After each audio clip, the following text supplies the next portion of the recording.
All right, welcome to The Explainer. Today we are totally immersing ourselves in what is basically the definitive guide to how the world does romance. We're looking at the acclaimed book, Celebrating Love Across Borders, Controversies and Criticisms Worldwide, by Blaze X Maverick. This explainer is going to show you exactly how different cultures experience love, decoding the universal emotions, the really deep cultural adaptations, and even the modern controversies that define how we connect today.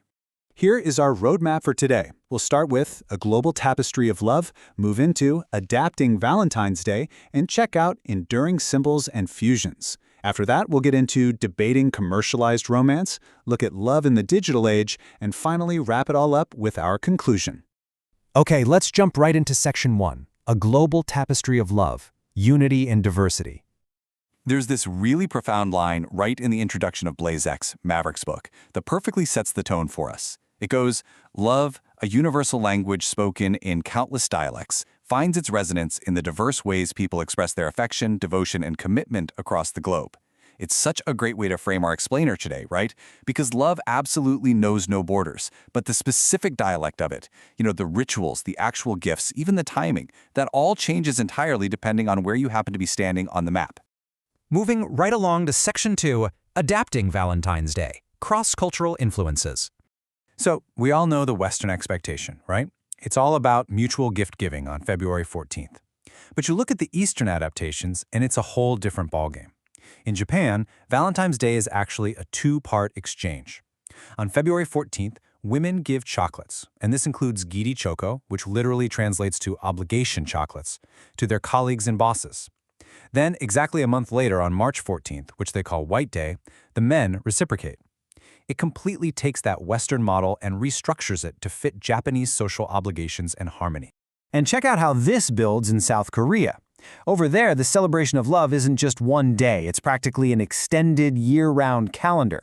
They kick things off on February 14th with traditional romantic gestures, followed by that White Day reciprocation on March 14th. But it doesn't stop there. May 14th is Rose Day. And then, fast forward to November 11th and you've got Pepero Day, where people exchange those chocolate-covered sticks.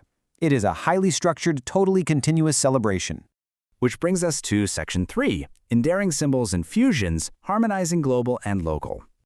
Now, we've seen how the dates can change, but what about the visual icons? We're all super familiar with these universal symbols of love: red roses, Cupid's arrow, heart-shaped chocolates, those love locks on bridges.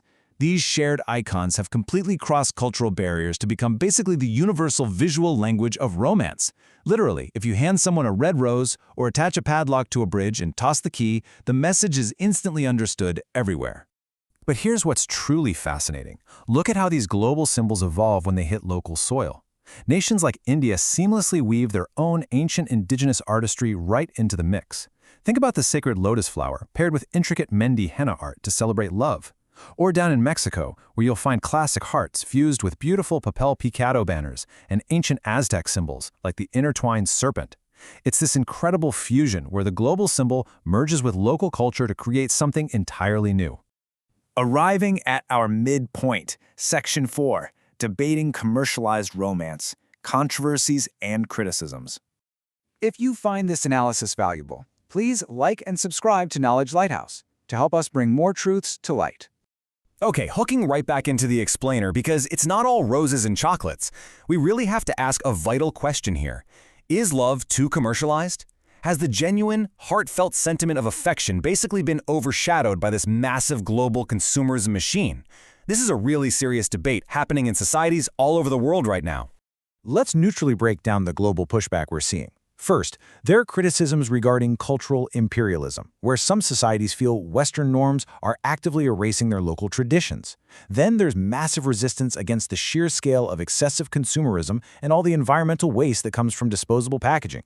Critics are also quick to point out the imposed gender roles and the really intense societal pressure on singles to conform to all this. I mean, this pressure has even sparked counter-movements like Singles Awareness Day, which focuses purely on self-love.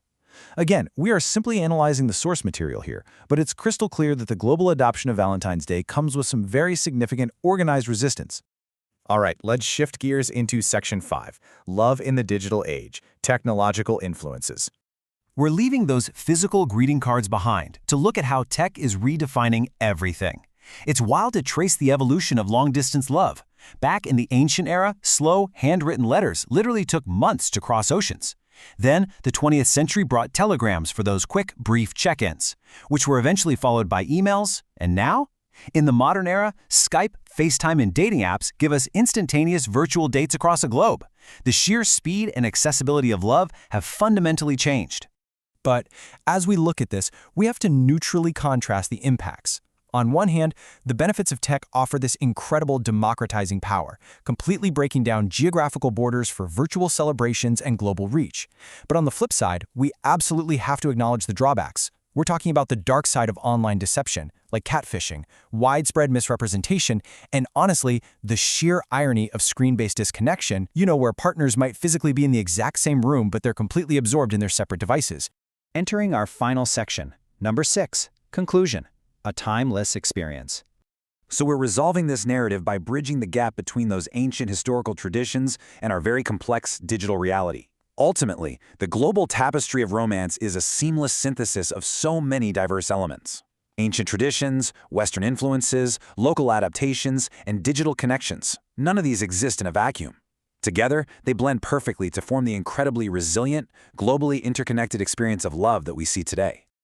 Before we wrap, I want to leave you with one final provocative thought. As technology continues to advance and our cultures continue to blend, how will your own expressions of love evolve? Will you hold on to ancient traditions, fully embrace the digital frontier, or maybe create a totally unique cultural fusion of your own? It's a fascinating concept to apply directly to your own life and relationships. For the complete deep dive, own the paperback. Get your high-quality paperback edition on Amazon via the link in the description. Add it to your collection today. Please share this explainer and check the description for more.